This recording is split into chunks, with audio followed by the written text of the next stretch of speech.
Lo que voy a tratar de hacer hoy día, digamos, es algo de historia. Ya traté, digamos, cuando Marianela de alguna manera me invitó a esta charla, es una reflexión sobre los tiempos. ¿Ya? Los tiempos quiere decir uno hace ciencia en un tiempo, en el tiempo y en el espacio, y no todos los tiempos han sido idénticos. Y me entusiasmé con un tema que tiene que ver con, ustedes lo van a ver, con entre 1700, cercano a 1800 en Inglaterra.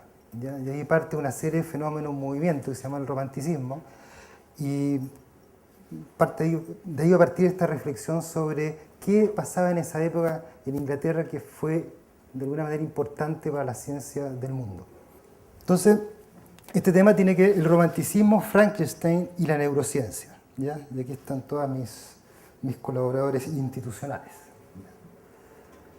De alguna manera, como esto se trata de neurociencia, quise poner por lo menos una diapositiva sobre cuándo por primera vez se nombra la palabra cerebro, y esto data desde hace bastante tiempo, quizás hace 3000 años antes de la época de Jesucristo, ya la época cristiana, y en este papiro se describen bastante en detalle 48 casos, ¿ya? Sobre los primeros casos casi clínicos en los cuales se habla de cerebro, fracturas, convulsiones, procesos fisiológicos, ¿ya? De alguna manera el retorno sanguíneo, sistema nervioso, el rol de la columna vertebral. Es la primera vez que se menciona de una manera sistemática una suerte de compendio clínico que atañe al cerebro, ¿ya? Esto es para la historia, aquí están las figuras de los papiros, ¿ya? Y de alguna manera eso también se ve reflejado también en esta figura, digamos, representación de Bosch, ¿ya? Donde hay una trepanación y una serie, digamos, de ilustres sobre qué era exactamente eso que estaba dentro del cráneo, ¿ya? Que en alguna época no se entendía muy bien para qué servía, de hecho no tenía una utilidad aparentemente distinguida, más bien el corazón era el centro de nuestros pensamientos, emociones, y el cerebro era algo que estaba ahí, digamos, acompañándonos, pero sin una tarea específica. Entonces, la historia se basa en la Royal Society. Hacia los orígenes de esta sociedad tiene 1640, por eso también la traje a colación, porque estamos en una academia de ciencia, que también tiene una historia. Esta ocurre un poco antes, y en este era un grupo de notables, ¿ya? Que se juntaba en realidad para discutir sobre el conocimiento, el mundo natural, adquirido a través de la observación y la experimentación. La academia en sí se va a fundar hace 1660, ¿ah? Y hay reunido famosísimas personas que han hecho parte de esta academia, como Newton, Darwin, Einstein, por no citar algunos, Watson, Bayes, ya hasta 80 premios Nobel, y publica desde 1665 esta revista, ¿ya? Que son las transacciones, digamos, de personas que vivían en esa época a presentar sus trabajos científicos. Es extraordinariamente ilustrador leer lo que ahí se contaba desde 1660, y esto está completamente a partir del año pasado accesible a todo el mundo. Ustedes pueden ir y leerlo desde el inicio hasta hoy en día y pueden darse cuenta de qué trataba la ciencia hacia 1660.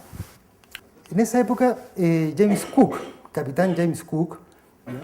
Fue un explorador y cartógrafo británico que estableció detallados, digamos, mapas sobre Australia, Nueva Zelanda, las islas del Pacífico, y su primer viaje lo hizo en este barco que se llama el Endeavour, ¿ya? Que tenía justamente como misión mapas y trazar planetas, ¿ya? En todo caso, el viaje que me gustaría contarles es el viaje que hizo, el primer viaje del Endeavour, 1768 y el 71, donde Joseph Banks, que fue el presidente de la Royal Society, hizo parte. Ya a sus 22, 23 años, fue uno de los tripulantes, digamos, de este barco, y tenía a cargo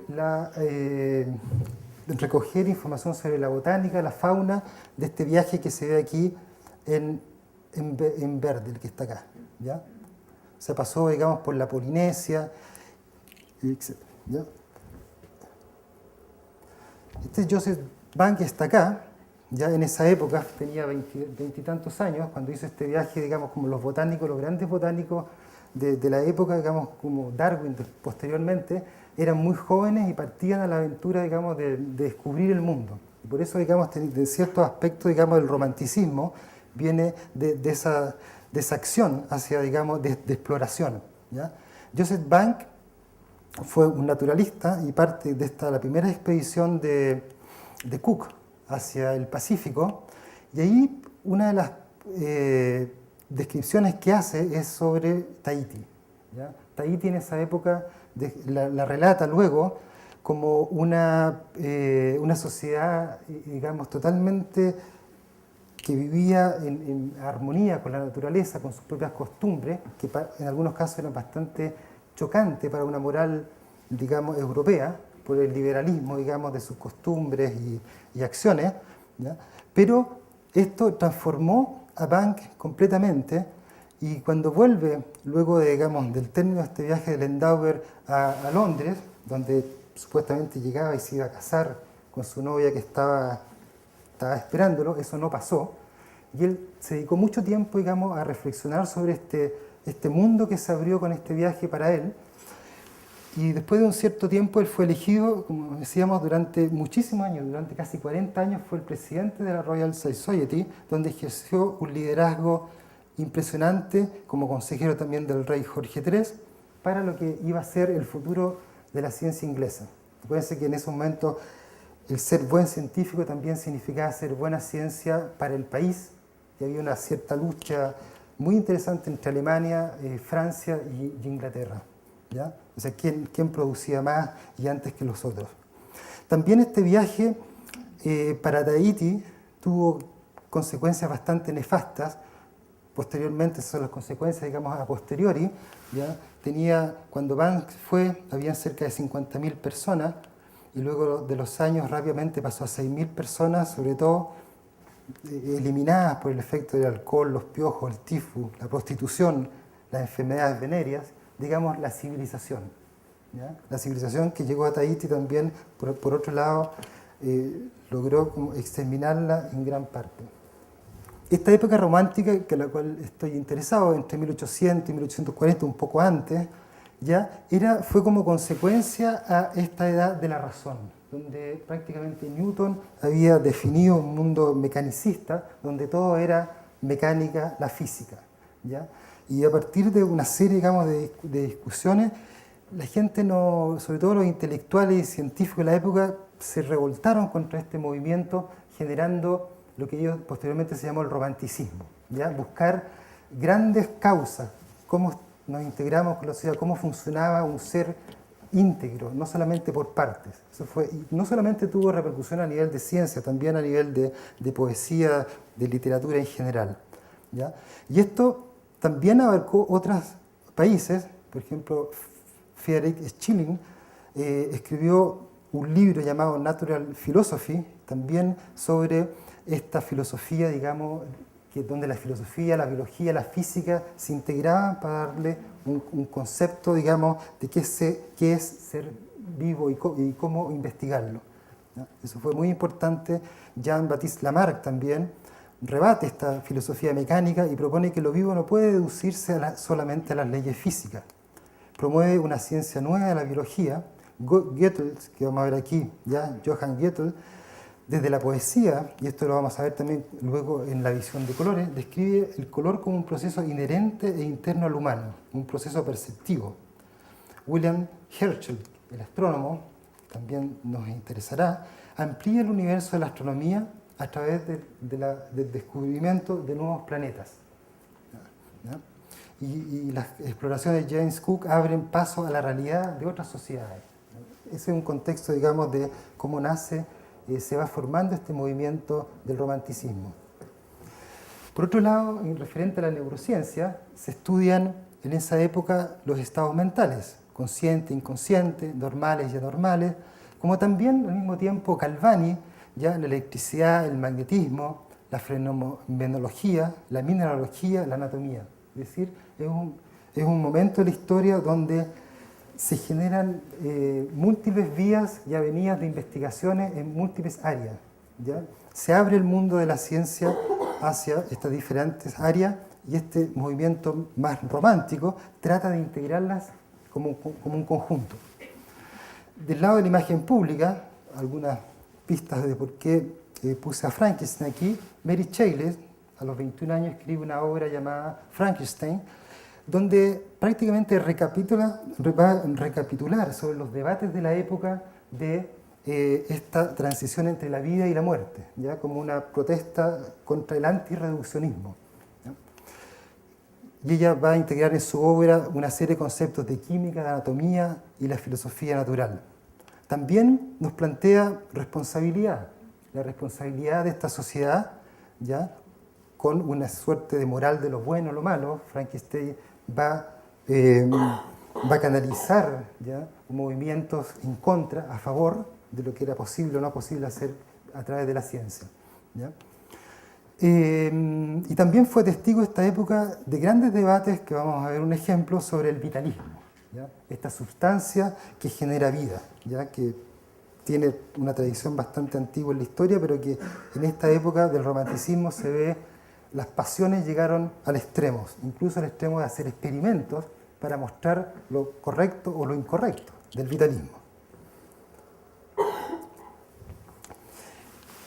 William Hersch, un astrónomo alemán, músico, extraordinario músico, digo, ustedes pueden encontrar una obra musical extraordinaria de Herschel, ¿ya? 170 años post-Galileo, descubre el planeta Urano. Cuando ya se había pensado que nuestra constelación solar, digamos, los planetas habían sido descritos y estaban ahí para siempre, lo que había hecho Galileo, este astrónomo, a través de construir sus propios telescopios, él hacía sus propios telescopios, pulía contaba ahí, durante 16, 20 horas, seguía puliendo estos reflectores. Este es un ejemplo un poquito más grande, al principio empezó algunos más chiquititos, ¿ya? Logra, digamos, relatar el planeta Urano, y si funciona esto, yo les puedo mostrar, ahí está. Y él, digamos, relata de este que era planeta, digamos, pero le costó mucho, digamos, llegar a que le creyeran. Digo, lo expuso en la Royal Society varias veces, digamos, que ahí había algo que podía ser un planeta, y vieron una serie de debates con Francia, etc. Hasta que Joseph Bank, digamos, el presidente, también nuestro explorador, que es de Landauer, ¿ya? Lo acreditan, digamos, como el gran descubrimiento de la astronomía inglesa. Porque se trataba de eso, digamos, había que adelantarse a los franceses y tratar rápidamente de instalar nuevo conocimiento en el mundo, y eso era a través de todas las áreas. Esto lo pongo no porque tenga que ver con la neurociencia, sino que más bien para ilustrar el momento histórico, digamos, la efervescencia intelectual de la época de Europa en ese instante, ¿ya? Otro notable de la época también, que tuvo muchas repercusiones, esta vez sí para la neurociencia, fue Humphrey Davy, ¿ya? Químico británico, inventor. Y este científico va a estudiar la relación entre la química y la electricidad, ¿ya? O sea, directamente el concepto de vitalismo, esta sustancia vital, ¿ya? Que nos hace vivir, ¿ya? Iba a encontrar en David una interacción bastante concreta entre la química y su acción eléctrica. Acuérdense que también en esa época se hacía ciencia, se trataban de hacer buenos experimentos. Por otro lado, esto es bueno para los profesores de colegio, ¿ya? David no fue un estudiante extraordinario, pero sí un excelente orador desde joven. Ha sido a la lectura, entre otros, de Buffon, Cuvier, ¿ya? Escribe en el año 1696 sobre matemática, conciencia, y describe al cuerpo como una máquina precisa, y propone que el cerebro como el centro de todas las facultades mentales, las cuales se van a desarrollar, muy interesante este concepto, durante el desarrollo. Es decir, vamos a tener capacidad intelectual, cognitiva a la edad adulta gracias a este aprendizaje que se va a ejercer durante nuestro desarrollo, ¿ya? Por eso le puse aquí, David fue nuestro neurocientífico, uno de los primeros neurocientíficos de verdad, ¿ya? Como dice, calcio, cloro, potasio, sodio, ¿ya? Inventó este aparato de electrólisis, ¿ya? También en el año 1801, Davis se entrevistó con Banks, en esa época presidente de la Royal Society, y lo convence de empezar a trabajar sobre el galvanismo. Banks, el rol de los presidentes de las academias de ciencia de esa época también era inventar, encontrar talentos jóvenes, sobre todo jóvenes, ¿ya? Y tratar de ayudarlos en la manera que se pusiera para que siguieran haciendo ciencia, y podían esas personas estar en cualquier parte del mundo, ¿ya? Y aquí Banks, obsesionado, digamos, por David, este brillante, digamos, en la época muy joven, ¿ya? Lo ayuda, ¿ya? Lo ayuda a entrar, digamos, a ser un fellow de la Royal Society, ¿ya? También era un gran escritor, un gran poeta, David, porque vaya, digamos, la integridad de los científicos de la época, hacían poesía, escribían, eran talentosos en muchos aspectos. Thomas Beddoes lo invita a ser parte de Davis de esta institución llamada Pneumatic Institution, ¿ya? Donde él empieza a experimentar esta idea de tratar de aislar gases, ¿ya? Había una teoría de la época que nos recuperábamos, nuestra salud se recuperaba en la medida que hiláramos, digamos, aspiráramos diferentes tipos de gases. Y él, como un buen experimentador de la época, empieza a hacer experimentos sobre el mismo. Fue uno de los descubridores del óxido nitroso y relata, digamos, con lujo de detalle los trastornos de la conciencia digamos, que vivía a través de esta inhalación, digamos, de óxido nitroso, que es parecido al gas hilarante, ¿ya? Y para esto no solo lo hace él, sino que empieza a invitar a todos sus amigos, los poetas, los científicos, digamos, a ser parte de estos experimentos, y todos lo encontraban, digamos, como que era parte, digamos, digamos, una búsqueda científica, ¿ya? Él pensaba que la química, David, debía aplicarse a la condición humana, ¿ya? Al trabajo del cuerpo y la mente, a la medicina, a la cura de enfermedades, y planteaba que mientras más estudiamos la naturaleza, más descubriremos simplicidad y unidad de diseño. La conciencia humana depende de procesos fisiológicos. Para la época era algo bastante notable. La percepción, ideas, placer y dolor dependen de esto, de los procesos fisiológicos, donde se empieza a plantear a través de los experimentos, digamos, de David, ya una base fisiológica donde encontrar lo que van a ser las ideas, los placeres, la percepción. Y esto no era trivial para la época, no se había planteado de esta manera anteriormente. Las leyes de la mente no deberían ser diferentes a las leyes corpusculares, es decir, igualmente deberían haber leyes que rigen el trabajo o la conciencia de alguna manera similar a las que se habían planteado para la física. Al mismo tiempo, él promovía la química como clave para el bienestar humano, ¿ya? Otro también importante, invocando a la neurociencia de hoy, los poderes mentales se debían a la acción peculiar de fluidos en sólidos, adelantando el concepto de neuroquímica cerebral, lo que se usa hoy día de manera natural, que hay una cierta neuroquímica con sus productos que al ser alterados cambian nuestros estados anímicos, depresión, alegría, etc. ¿Ya? Estamos hablando de 1800, a principios de 1800. ¿Ya? Otro ejemplo, pero que no viene de Inglaterra, es Gödel. ¿Ya? Johann Wolfgang von Gödel, ¿ya? Alemania, poeta, filósofo de la naturaleza, diplomático, escribe Fausto, ¿ya? En este pacto con el diablo para el dominio de la naturaleza. Y lo que nos atañe también hoy día como ejemplo es la teoría del color, ¿ya?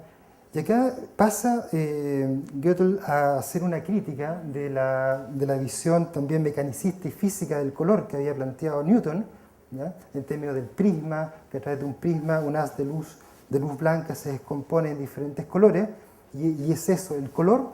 Él más bien planteaba que se necesitaban otro tipo, digamos, se necesitaba el cerebro, de alguna manera se necesitaba el cerebro para lograr integrar el concepto de color en términos, digamos, propios al individuo, ¿ya? Y eso él lo plantea con una serie, digamos, de escritos sobre su teoría del color. Las sensaciones de color que llegan a nuestro cerebro son moldeadas, dice, por los circuitos de neuronas. Yo le puse circuitos de neuronas, decía por el cerebro. Ya hoy día asumimos que el cerebro es equivalente a circuitos de neuronas, ¿ya?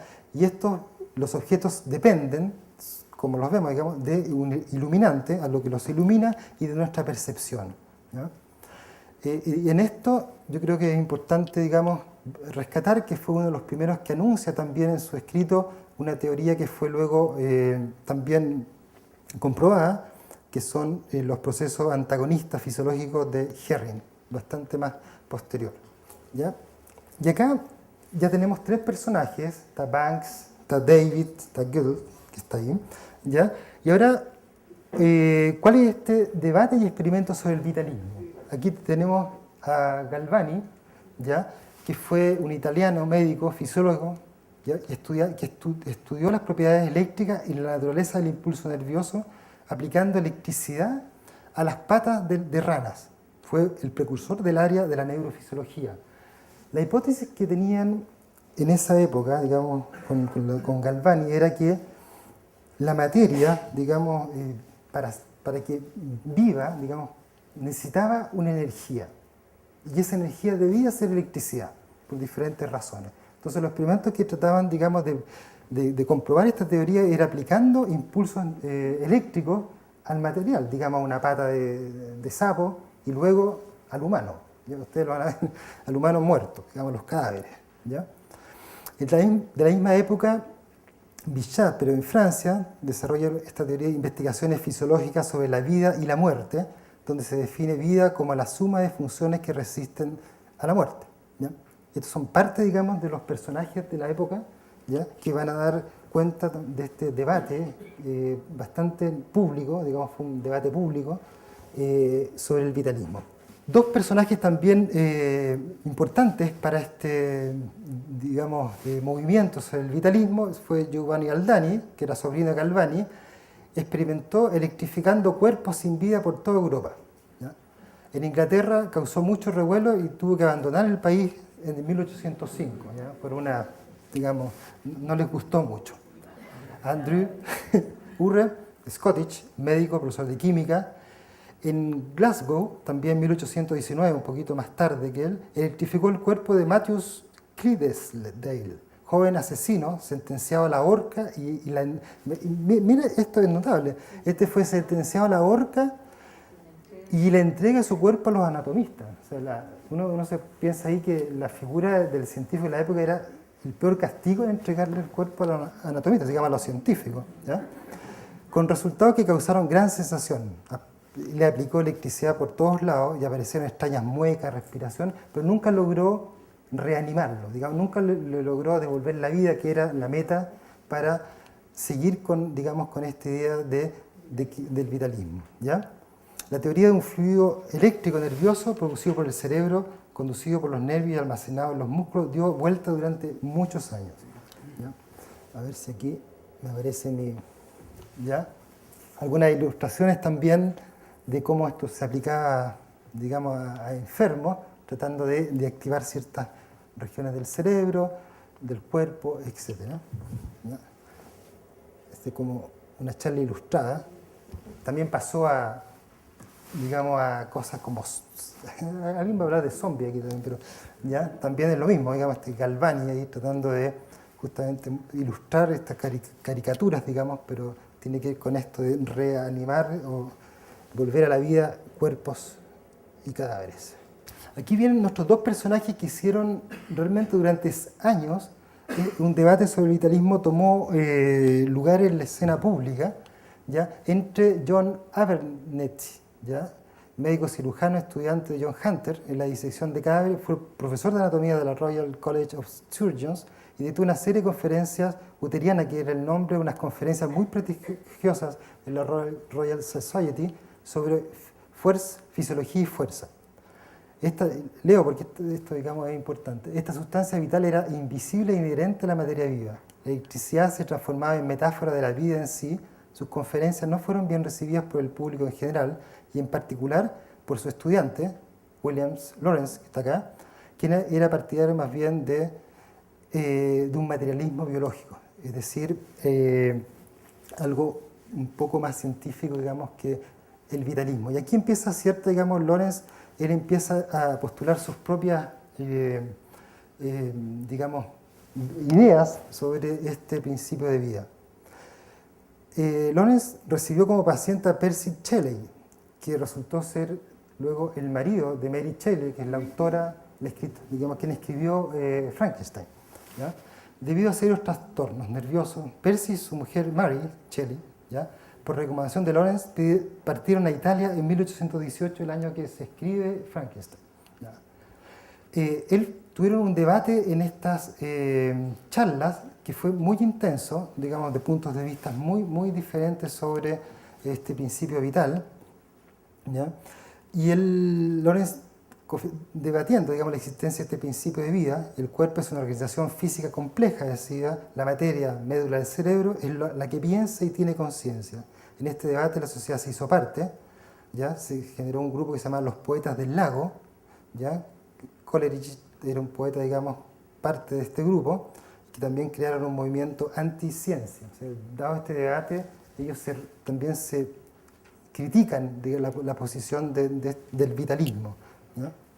Acá tenemos a un francés, el fisiólogo francés Pierre Cabanis, en esta época, hacia 1800, sugería que tal como el estómago, hígado producen secreción en el cerebro, secreta pensamiento, ¿ya? Son ideas que van apareciendo en la época, ¿ya?, pero que van generando un contexto donde se empieza a nacer nuestros conceptos de neurociencia actual. Algunos todavía, digamos, parten de esta época.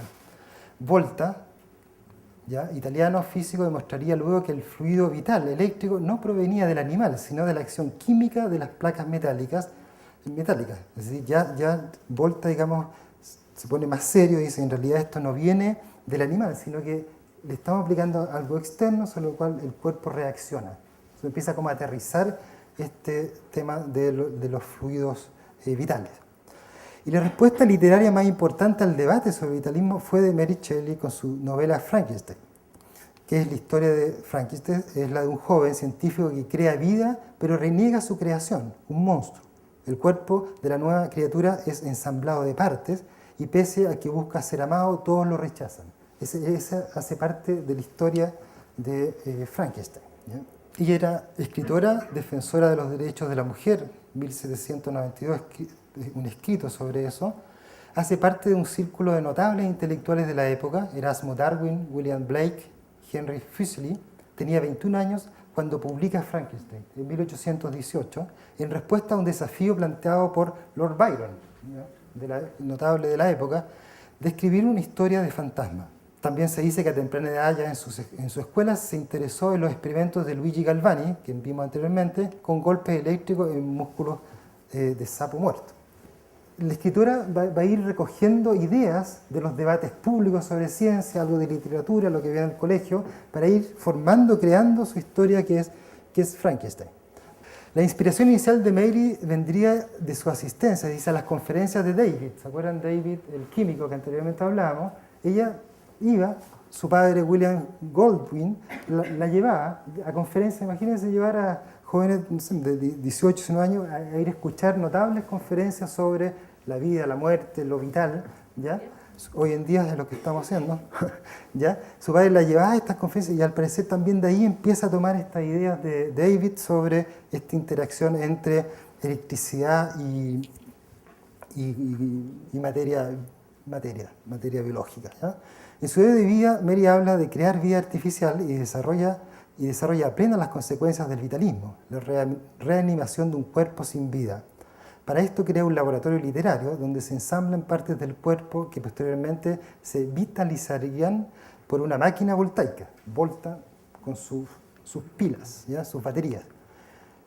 En 1816 en Ginebra, en la antesala de su casa, fue testigo de las conversaciones sobre galvanismo, los experimentos de Aldini, que vimos anteriormente, su marido Percy Shelley y Lord Byron. Digamos, hacía parte de un grupo donde se hablaban de estos temas, ¿ya? Donde ahí se piensa que ella se fue embebiendo, digamos, de la literatura, de lo que se hablaba en la época, para ir creando este cuento, esta obra.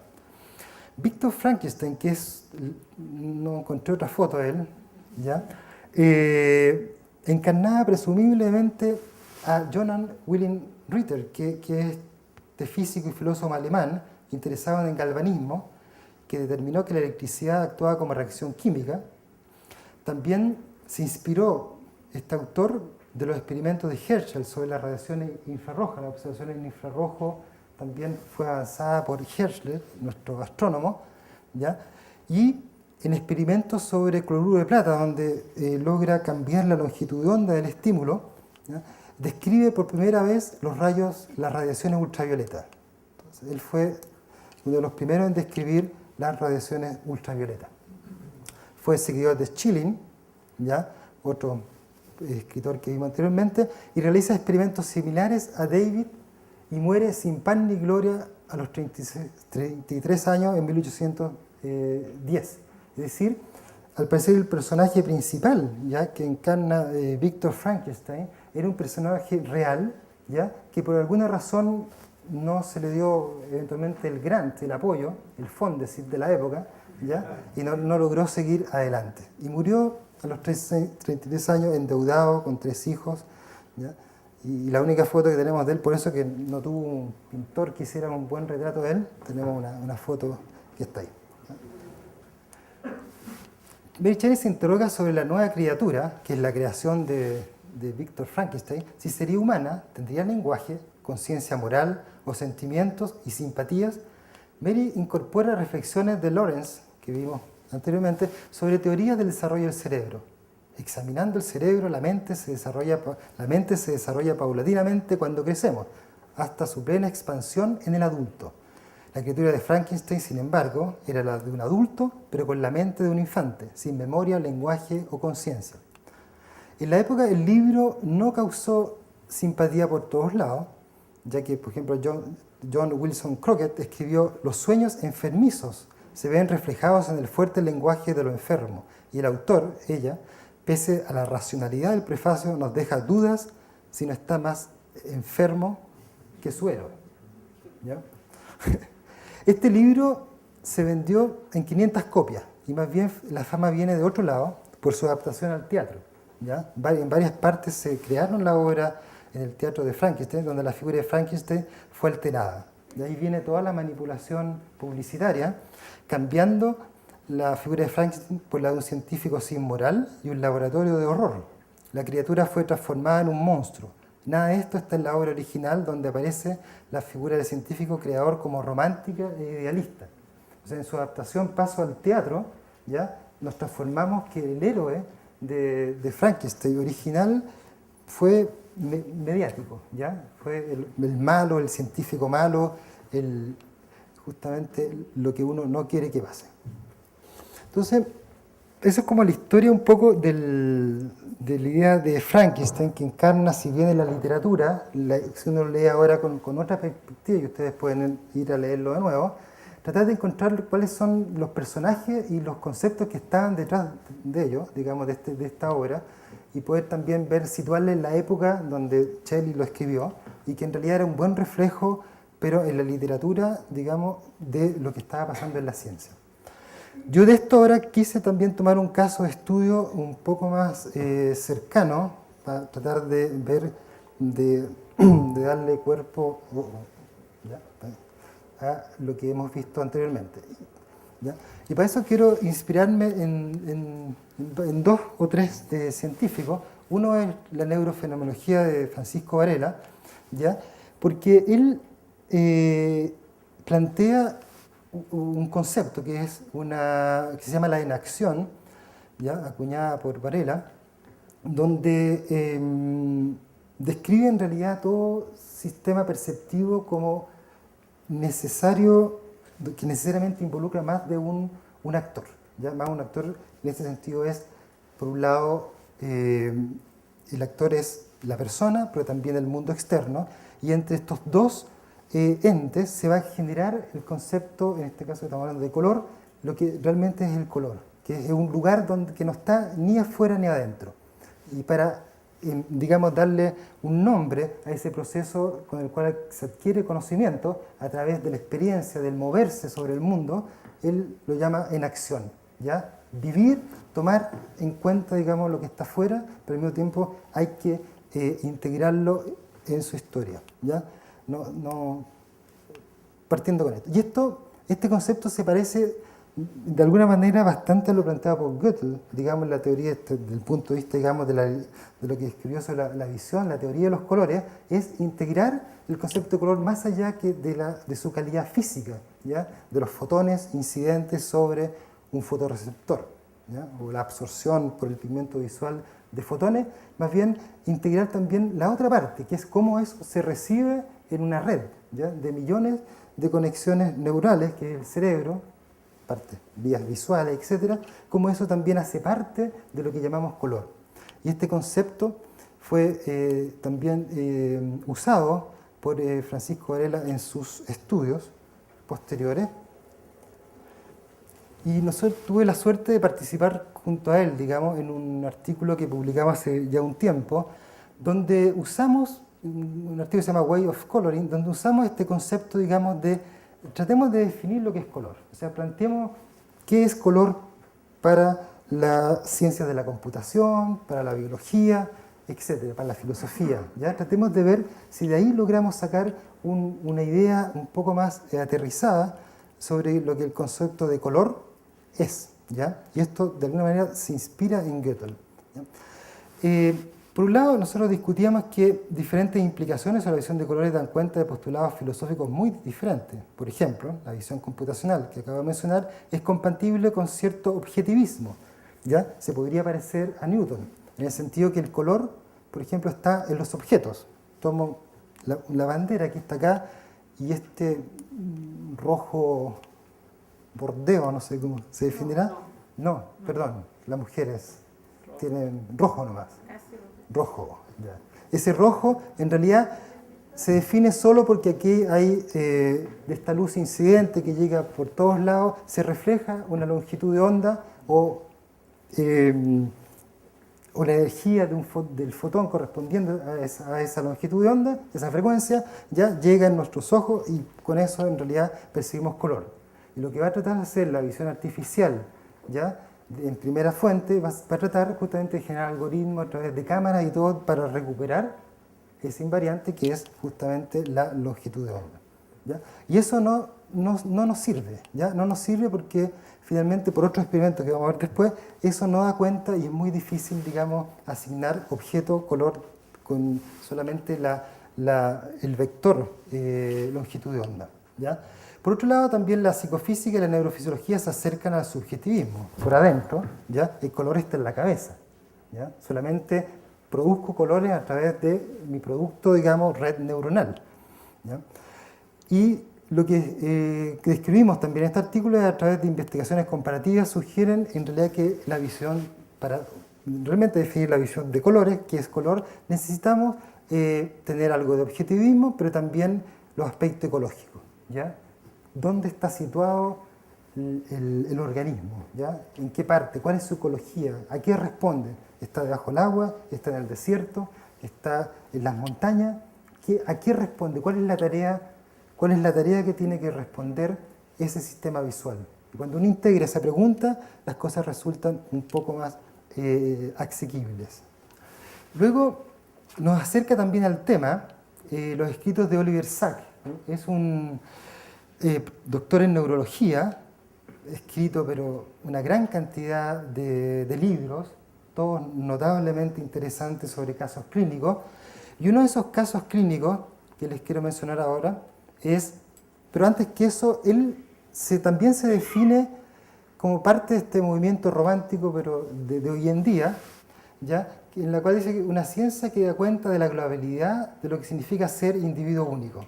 Sartre abarca en su estilo la perspectiva analítica, reductiva, por supuesto, como también desde una perspectiva romántica. ¿Ya?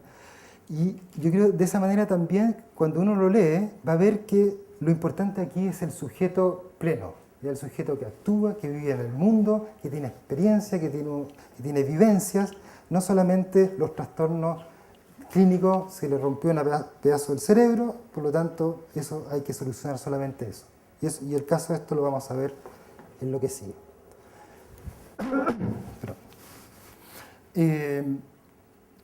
Paciente que llama Mr. I, ¿ya? Fue un pintor durante 65 años, pierde la visión de colores, una cromatopsia, en un accidente de auto.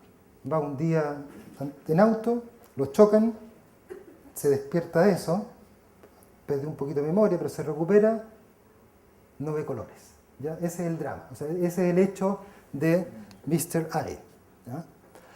Y aquí viene algo interesante. Dice, los alimentos, aparte del arroz, por supuesto, y yogur o café, que son de un color blanco ¿ya? O negro, las personas les generaban rechazo, disgusto, angustia, suciedad y asco, es decir, emocionalmente negativo. ¿Ya? Las fotos en blanco y negro eran aceptables como representación, pero vivir en blanco y negro en 360 grados es algo muy diferente. Otros aspectos sensoriales como la música también se vieron afectados. Y esto, digamos, ¿por qué comento esto? Es tratar de entender que cuando uno le saca un aspecto, ¿ya? Digamos, a la percepción, que puede ser el color, lo sacamos, dejamos un mundo en blanco y negro, no es ver televisión en blanco y negro, lo que cambia es todo, es cómo percibimos este nuevo mundo integral y ahí nos falla el sistema porque no estamos acostumbrados.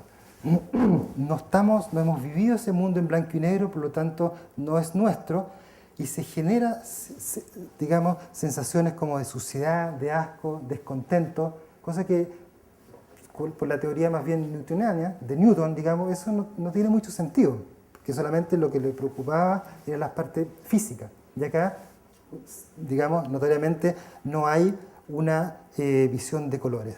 Empieza a ver todos los objetos como los que están aquí en gris o negro. ¿Ya? Imagínense usted un día para otro, su mundo, sobre todo desde el punto de vista de un artista, ¿ya? Pasa a tener una dimensión plana en términos de color. Y ahí cambia todo. Y en ese sentido es un buen ejemplo de cómo este concepto de inacción ¿ya? Integral, de cómo aprendemos, cómo vivimos en nuestro entorno, cómo generamos percepción, necesita una visión multifactorial donde las emociones, por ejemplo, también son importantes en este proceso de aprendizaje. ¿Ya? En los siguientes meses, Mr. Eye comienza a integrar la idea que la pérdida de color es permanente e inicia un reaprendizaje para establecer nuevas conexiones emocionales sensoriales con el mundo. Es decir, su red, su cerebro debe volver a nacer, volver a aprender qué es esto llamado el mundo blanco y negro. ¿Ya? En términos de las teorías clásicas, y aquí avanzamos un poco hacia la neurofisiología, ¿ya? Desde el punto de vista newtoniano es muy difícil explicar lo que a Mr. Eye le pasaba. Sin embargo, para Gödel lo importante es la manera como creamos los colores. Por lo tanto, si cambiamos de esa manera, le cambiamos también el mundo perceptivo a Mr. Eye. Las ilusiones ópticas, dice, son verdades neurológicas. Es decir, cuando estamos confrontados a ilusiones ópticas, eso es tan verdad para nuestro cerebro como cualquier otro objeto, porque justamente el cerebro los genera. Son un acto de juicio, dice Helmholtz. ¿Ya? Y desarrolla Helmholtz un concepto, otro físico alemán, ¿ya? El concepto de constancia cromática. Y aquí donde la visión por computador, del punto de vista de recuperar ¿ya? Lo que es color a través de un análisis directo de longitud de onda, falla, es porque el concepto de constancia cromática no estaba incluido. Es decir, cómo establecer un mecanismo perceptivo a través de este caos ¿ya? Energético. Es decir, si uno toma este punto ahí, estoy ahí apuntando, ¿ya? Cómo descontar lo que está alrededor, ¿ya? Y cómo, digamos, si yo cambio también el luminante que está acá arriba, lo cambio de intensidad, también el color aparente de este pedazo, digamos, de bandera que está acá, también va a cambiar relativamente, ¿ya?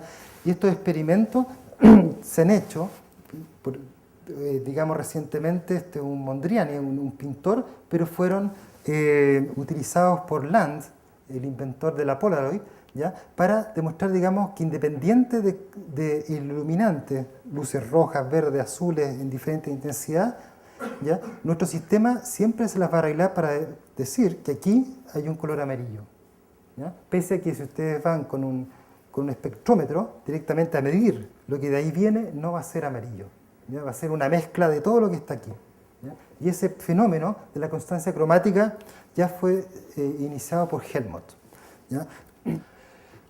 El caso de Mistral, y hace mucho sentido para el concepto, como decíamos, de enacción, donde la percepción se construye como parte de un aprendizaje, donde una diversidad de componentes, factores, como las propiedades de los objetos, bajo un escenario emocional siempre importante, determinado, se integran en tiempo y en el espacio.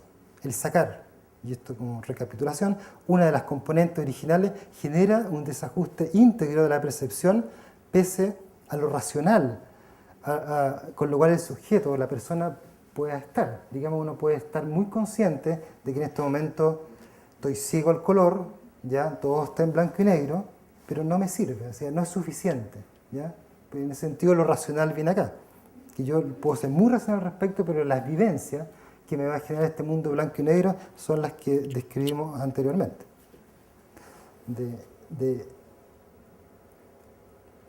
Ahora, ¿qué pasaba? Desgraciadamente traté de encontrar información en esa época, digamos hacia 1800, en Chile, y la verdad que hay poco, ¿ya? Digamos, es una época que uno piensa que hay muy, digamos, encontré a la Abate Molina, ya que abandona Chile en el 1668, expulsión de los jesuitas, luego sigue trabajando en Italia con sus notables aportes sobre la historia natural de Chile.